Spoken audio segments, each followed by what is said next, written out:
Assalamualaikum warahmatullahi wabarakatuh. Perkenalkan, saya Erika Anissa Fitri. Saya di sini akan menjelaskan tentang jenis-jenis batuan.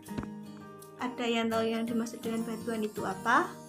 Batuan adalah kumpulan dari mineral sejenis ataupun tidak sejenis yang terikat secara gembur dan padat.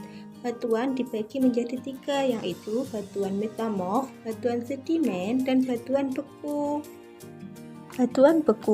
Batuan beku terbentuk dari lelehan magma yang membeku. Magma bisa berasal dari dalam bumi secara langsung ataupun keluar melalui daratan serta lautan. Batuan beku bisa dikategorikan keras, terjal, dan dominan abu-abu.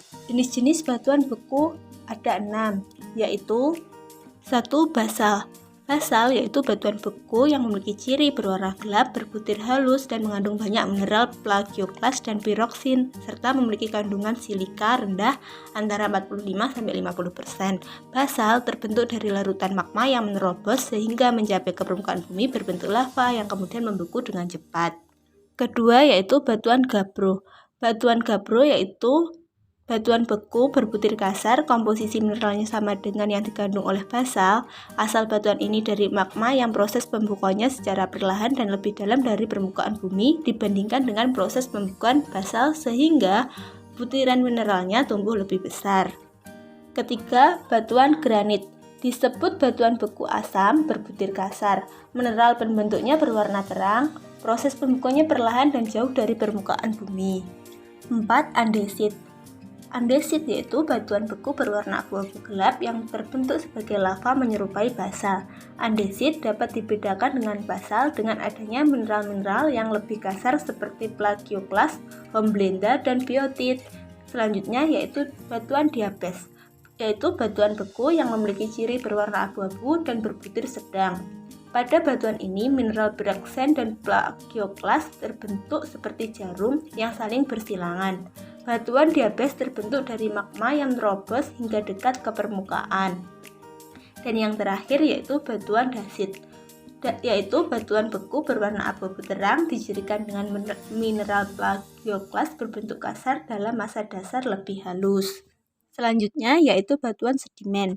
Batuan sedimen terbentuk dari endapan-endapan, serpihan-serpihan masa lalu. Batu-batu tersebut hancur karena hujan dan terendapkan dalam suatu wilayah tertentu di mana proses pembatuan terjadi.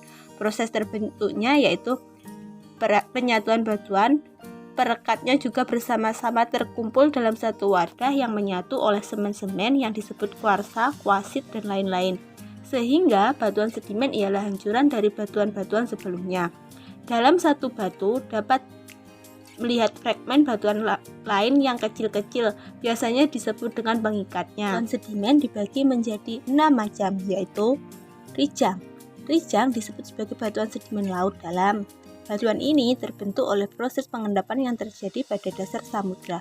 Fosil renik radioloria yang dijumpai di dalam batu rijang di daerah Karsembung menunjukkan umur 85 juta tahun hingga 140 juta tahun yang lalu.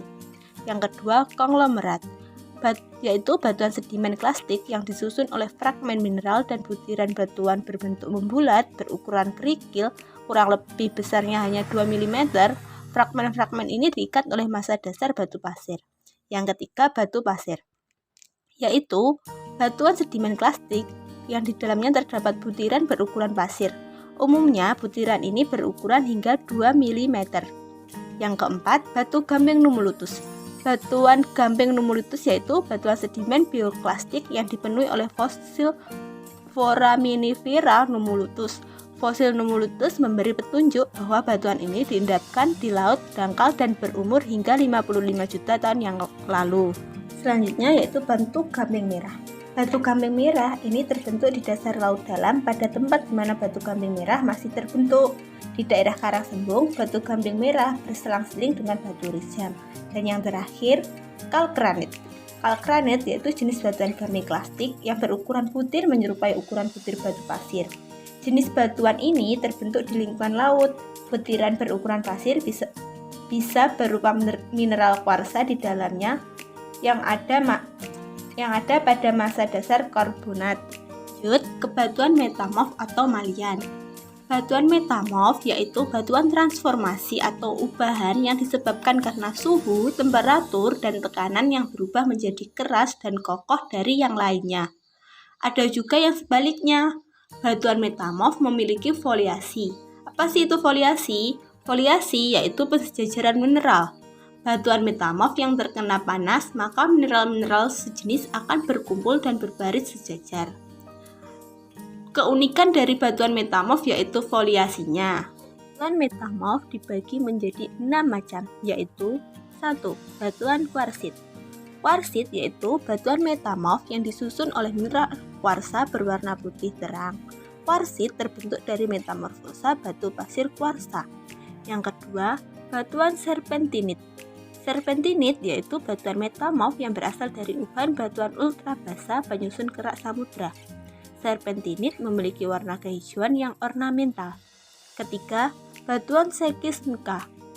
Sekismika yaitu batuan metamorf berwarna putih keperakan yang disebabkan adanya mineral mika.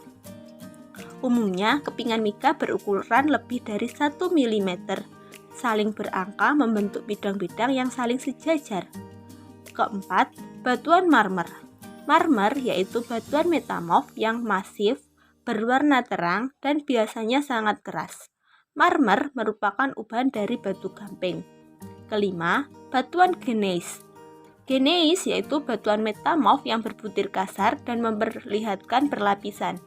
Kesan perlapisan ini sebagai hasil dari pemisahan mineral-mineral berwarna gelap dan mineral berwarna terang. Dan yang terakhir, batuan filit. Filit yaitu batuan metamorf hasil dari metamorfik regional satu rendah berbutir halus yang merupakan ubahan dari batu lempung. Filit yang berwarna hitam keperakan berasal dari mineral klorit, muskovit, dan seresit yang membentuk saling sejajar. Itulah jenis-jenis batuan yang kita pelajari. Semoga bermanfaat. Wassalamualaikum warahmatullahi wabarakatuh.